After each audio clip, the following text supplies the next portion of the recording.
What a crazy 24 hours in that cruise life. Of course, the biggest news yesterday that we covered live was the Canadian cruise ban. And while all that hoopla and hubbub was going on, something dropped about the CDC that some people will find very disturbing and other people might find very promising. It all has to do with the restart of cruising. We got a lot to break down. Let's talk about it.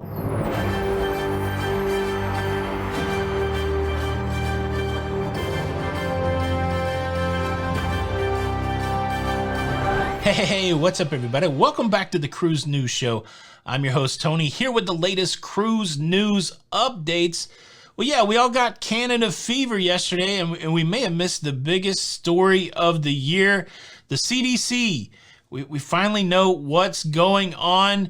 Lot to talk about. Let's talk about Canada first. The specific announcement was this: Canada has decided to extend its cruise ban for another year.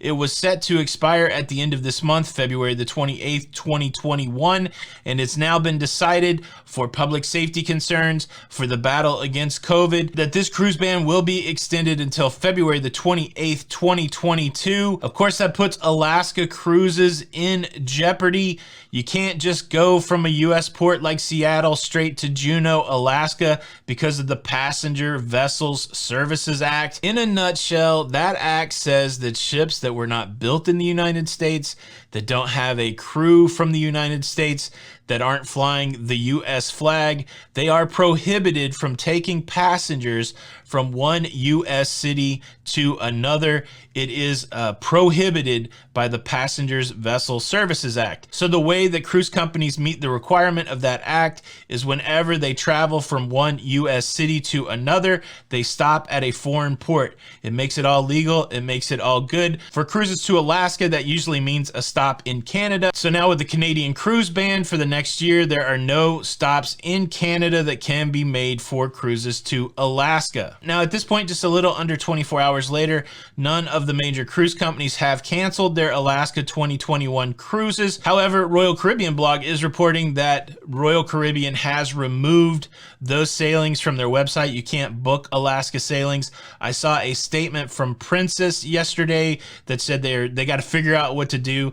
That's the scenario that we're in. All the cruise companies are deciding, do we just straight up cancel 2021 Alaska, which seems like that's what has to happen, or will they be able to pull some levers, get some sort of exemption? I think that's a long shot, but I would assume that the cruise lines will try to go through whatever channels that they can to see if that's even a possibility. I mentioned it a few weeks ago. There's another act out there, the Jones Act, deals primarily with cargo, but it has the same restrictions. Ships have to be built in the United States. They have to have a U.S. crew. They have to be flagged in the United States to take cargo from one U.S. port to another U.S. port.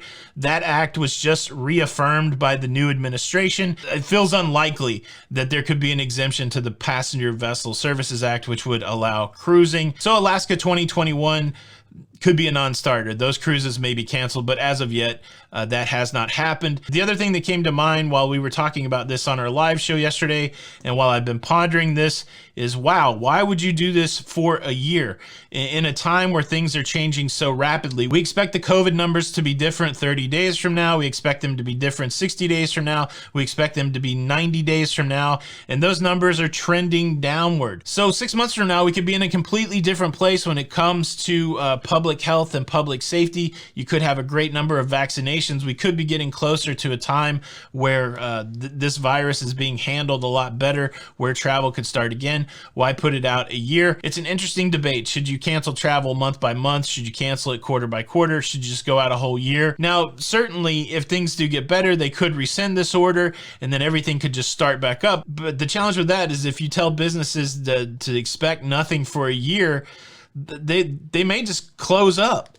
You know, they may just close up, and then all of a sudden when you open up in 3 months or when you open up in 6 months, they're not going to be able to do it. Me personally, seeing how the last year has gone, where things have changed so rapidly, where something looks different 30 days or 60 days or 90 days later, I would rather be on those time frames so that you can evaluate at each one of those milestones. Are things better? Do we need to open things up? Are things not better? Do we need to extend these restrictions? I like that approach better, but I know that's not for everybody, and definitely Canada took a super conservative approach. It's going to be interesting to see how it plays out. So it begs the question, if Canada has knocked out Alaska, what does it mean for the rest of the cruises leaving the United States? We're certainly going to talk about it, but let me take a moment to invite you to be a part of this conversation, to be connected to the virtual cruising community here at Lido Loca. The way you do that is by subscribing to this YouTube channel with the notification bell on. Please consider subscribing with the notification bell on. That way you don't miss out on any of these episodes. Thank you kindly in advance. So does the move by Canada yesterday, does it knock out the rest of cruising in the United States? Certainly not. Cruising out of Florida to the Caribbean is one of the largest cruise markets in the world. Certainly it's a blow taking Alaska out of the mix, but there's still a lot of cruising to happen. And so we turn our focus back to the idea of how we are doing with the cruise restart. And while everything was going on with Canada yesterday, there was an article on Cruise Critic that I feel like flew under the radar. This article right here. CDC says guidance for cruise resumption is still pending. Delay leaves test cruises in limbo. That headline sounds bad, but is it? As we dig into this article, let's try to parse out what it means. All right, you know the history. No-sell order in place starting March the 14th, 2020, all the way up to October the 30th, 2020, when the no-sell order from the CDC was replaced with the framework for conditional sailing. That thing runs all the way through until November of 2021, and that document, 40-page document, lays out what cruise lines must do to restart cruising in the United States. Now, we heard a few weeks ago from Arnold Donald, the CEO of Carnival Corporation, saying we're waiting on the CDC to give us more information. And the CDC at the same time said we've been working with the cruise lines to get cruising restarted. Now that's an interesting contradiction. CDC says we're working with the cruise line. Arnold Donald says we're waiting on information. Well, the fine folks over at Cruise Critic got some clarification. They shot off a bunch of questions to the CDC, and they've been slowly getting some answers back.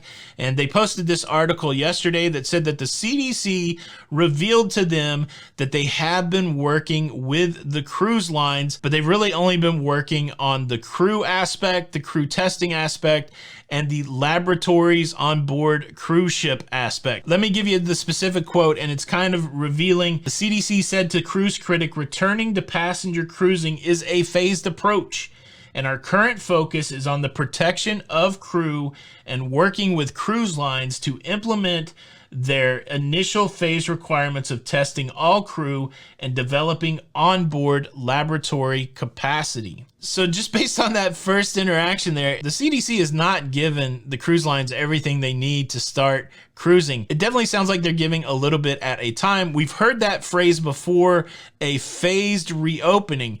Now, I wouldn't have contemplated that a phased reopening meant that the CDC would be trickling the requirements out on their own timetable. What I thought that meant is that they would give the cruise lines all the information that they needed to restart, and then the cruise lines would work through it into a phased reopening.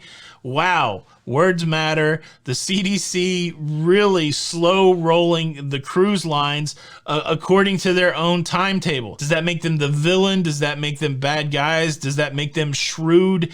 Either way, it's no surprise that the CDC is controlling the timetable for the return to cruising. We've been talking about the program that the CDC has put into place to track cruise ships that are good to go from a crew perspective, from a disembarkation by commercial travel. That is important. A lot of people are dismissive of the red light, green light, yellow thing. That is important because that is what they're talking about here. That is the first phase. All these ships that are coming to the United States with a green status means they're doing exactly what they need to do from a crew testing perspective.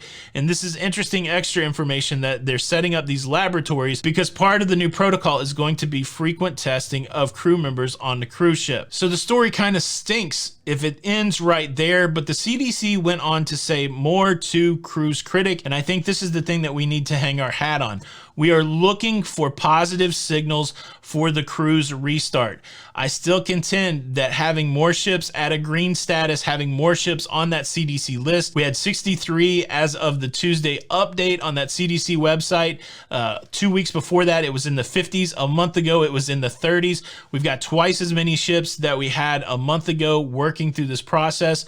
That's a positive signal. We talked about it yesterday. Crew members are getting letters to return to cruise ships. I was reached out to in public and private ways by crew members saying, yes, we are getting letters to come back on cruise ships. That's a positive signal. This may seem like a roadblock that the CDC is slowly trickling out the information needed to restart cruising, but here are the nuggets. Here are the positive signals we're looking for from the CDC. The Cruise Critic article goes on to say this: future orders and technical instructions will address additional activities to include simulated voyages, conditional sailing, and restricted voyages to help cruise lines prepare for and return to passenger operation in a manner that mitigates COVID-19 risk among passenger and crew members. This is the outline for the phased approach. We've been working on the crew member health. All these other things are ahead of us. And here's the other big quote from the CDC to hang our hat on. We anticipate the next phase of technical instructions, and the technical instructions will be for the port and local health authority agreements to be released in the next few weeks. So to me, it seems like they have a list of things that they're working through, and they're giving out information to the cruise line as they go through those line items. We've settled the crew health and the laboratory issue, and now we're going on to making sure that the cruise lines have agreements with the local ports and local health authorities in case there is an outbreak. That's detailed in the conditional framework, and so this seems to be the next item. So hopefully the cruise lines are working on that. When they send them the technical instructions, they're just able to provide the documentation. Boom, then you drop down to the next thing. This is encouraging to me when you hear Arnold Donald saying, we're just waiting on the CDC, we don't really know what we're gonna do next. And then you hear the CDC come out and say, this is what you're going to do next, and that the process is moving forward. That's positive. Now, this does seem kind of slow. It does seem like the CDC is controlling the timeline based on how they give information out, but you have to remember this in context. We just went through 2 or 3 months of a big spike of cases here. So in all honesty, we really wouldn't have been sailing or wanted to be sailing anyways. And so now as we see case counts trickle down, as we see vaccinations go up, as we see crew members returning back to cruise ships, as we see cruise ships coming to the United States, and then add on top of that more information flow coming out from the CDC. To me, those are a lot of positive signals that are starting to say that the dam is about to break when it comes to the restart of cruising. Wow, what an interesting 24 hours in that cruise life. Leaves us with a couple big questions for the comments. What do you think about Alaska 2021? Is it over? Or do you think somebody will ride in on a white horse with an exemption to the Passengers Vessel Services Act? And this revelation that the CDC is releasing information in a phased way, was that shocking? Certainly was shocking to me. Also, the revelation that new info is coming in a couple weeks. Do you think that this means that cruising is closer for 2021, or do you think it's going to be a slow roll all the way into 22? Leave a comment below. Thank you so much for watching the show today. Hope you enjoyed it. Please show your support by hitting the like button. This is Tony with Lido Loca, and until the next time, we'll see you on the Lido. Bye.